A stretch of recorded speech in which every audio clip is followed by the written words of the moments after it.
गुरुजी और आएंगे या शुरू करें?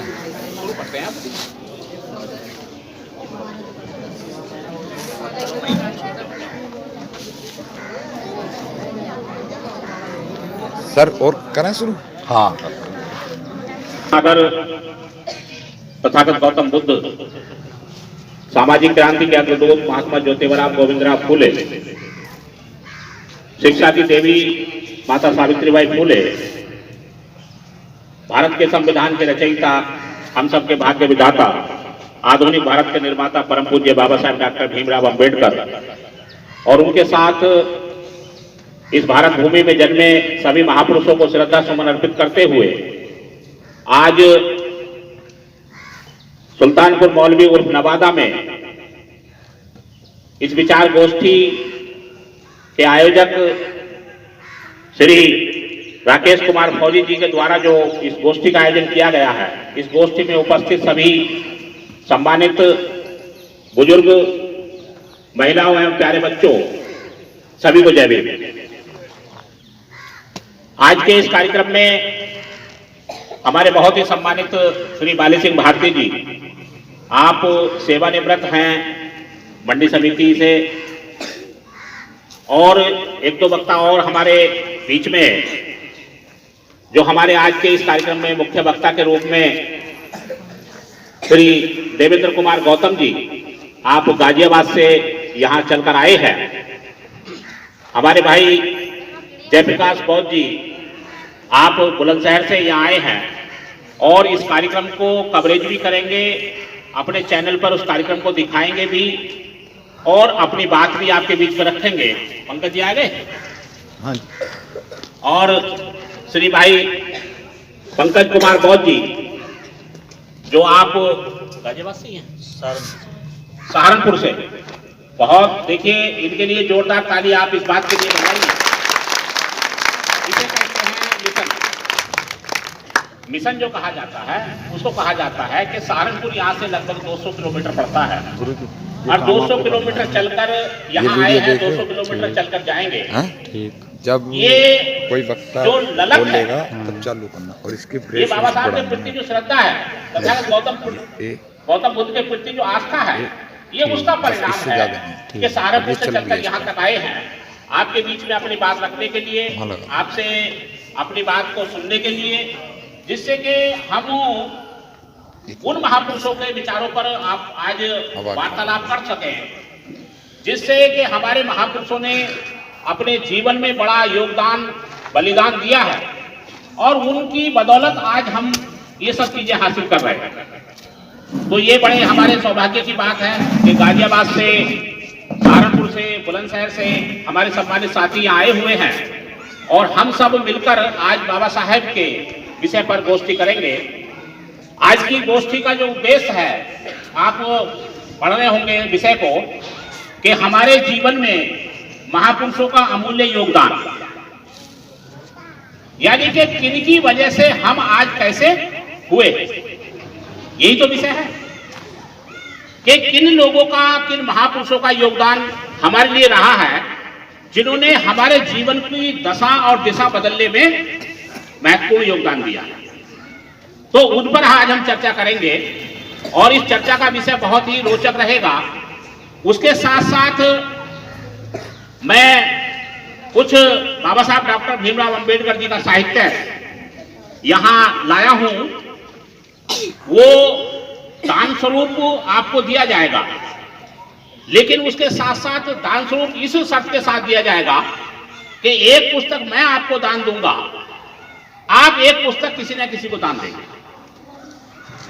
एक पुस्तक मैं आपको दान दूंगा तो आप आज ही एक पुस्तक किसी दूसरे को दान देंगे। सहमत हैं आप इस बात पर? इससे क्या है कि इससे हमारी जो महापुरुषों की विचारधारा है वो बढ़ेगी, आगे बढ़ेगी। साहित्य पर जोर देना क्यों जरूरी है?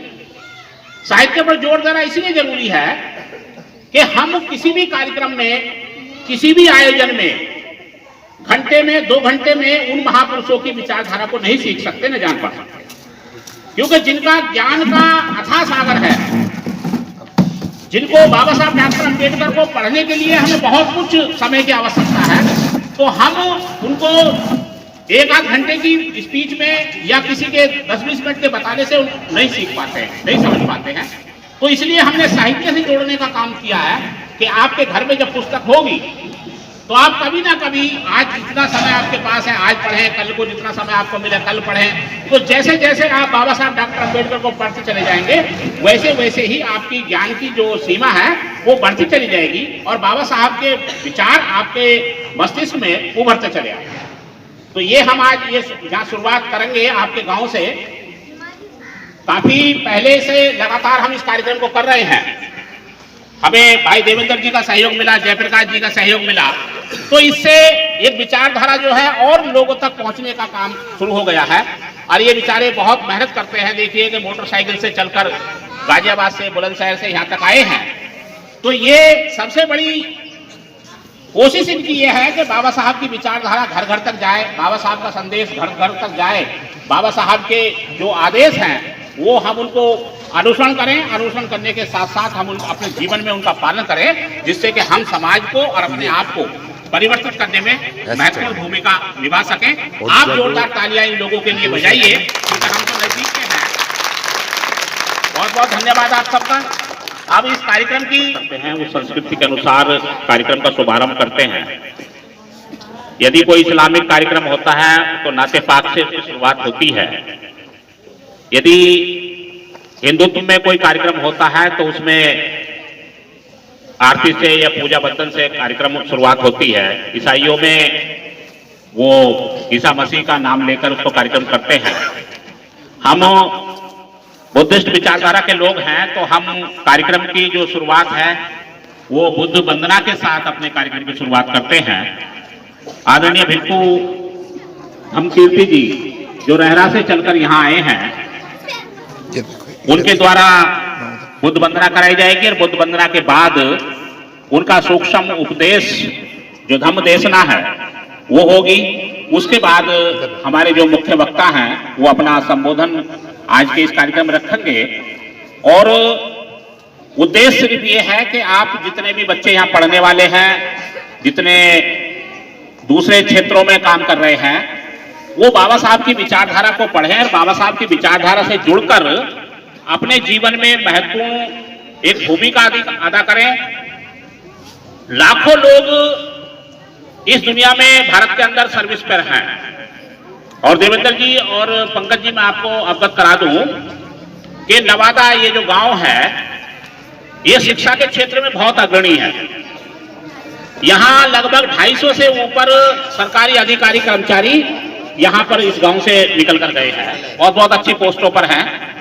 तो शिक्षा के बाबा साहब डॉक्टर अम्बेडकर के जो शिक्षा का जो संदेश था, इन लोगों ने बहुत गंभीरता से उसको लिया है और बहुत लंबे समय से यहाँ पर, और हर साल दो चार लोगों का, बच्चों का नंबर जो है वो किसी न किसी क्षेत्र में यहाँ आता रहता है। और वो संख्या उम्मीद है कि 2-3 वर्षों में 250 के बजाय 300 पार कर जाएगी। इसके लिए नवादा वालों के लिए बहुत बहुत धन्यवाद। लेकिन सरकारी सेवा में जाना और सरकारी सेवा में जाकर सामाजिक रूप से जुड़ना ये अलग बात है।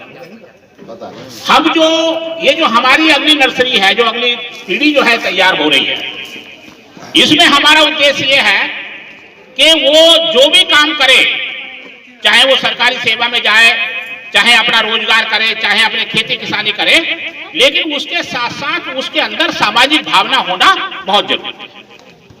बाबा साहब डॉक्टर अम्बेडकर ने पूरी देश की व्यवस्था को बदलने में अकेले ने परिवर्तन लाया, लेकिन आज हम बाबा साहब के जो सपूत कहलाए जाते हैं, बाबा साहब की संतान कहलाई जाती है, हम भारत के अंदर करोड़ों लोग सरकारी सेवा में चले गए, लेकिन उस परिवर्तन को रोकने के लिए जो बाबा साहब ने हमें दिया है उसको केवल रोकने के लिए हम प्रयास नहीं कर पा रहे।